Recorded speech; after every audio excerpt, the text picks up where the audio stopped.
15 दिवसाच्या योग चॅलेंजच्या चौथ्या दिवशी स्वागत आहे.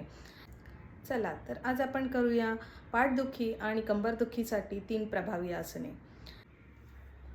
ज्यांना तीव्र पाठदुखी, स्लिप डिस्क किंवा पाठीचे गंभीर आजार आहे त्यांनी तज्ज्ञांच्या किंवा डॉक्टरांच्या सल्ल्यानुसारच ही आसने करावी. कटिचक्रासन. दोन्ही पायांमध्ये 1 मीटर इतके अंतर ठेवा.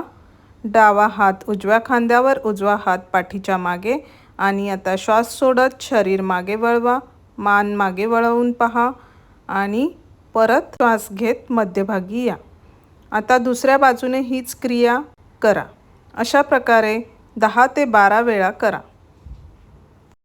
कटिचक्रासनामुळे कंबर, पाठ आणि खांद्यांमधला ताण कमी होतो.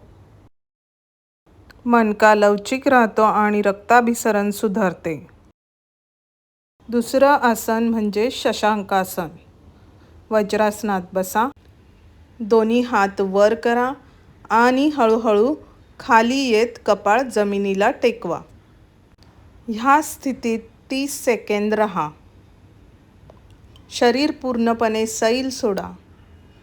हे आसन पाठीला खोल विश्रांती देते आणि मानसिक ताण कमी करते.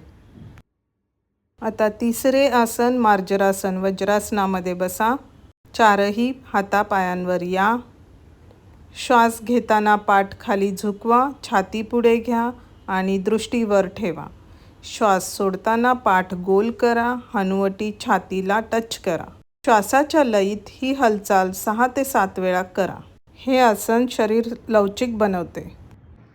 नियमित योगाभ्यास हीच निरोगी पाठीची गुरुकिल्ली आहे. दररोज फक्त काही मिनिटे ह्या आसनांना द्या आणि पाठीला निरोगी ठेवा. नमस्कार. उद्या पुन्हा भेटूया डे 5 मध्ये.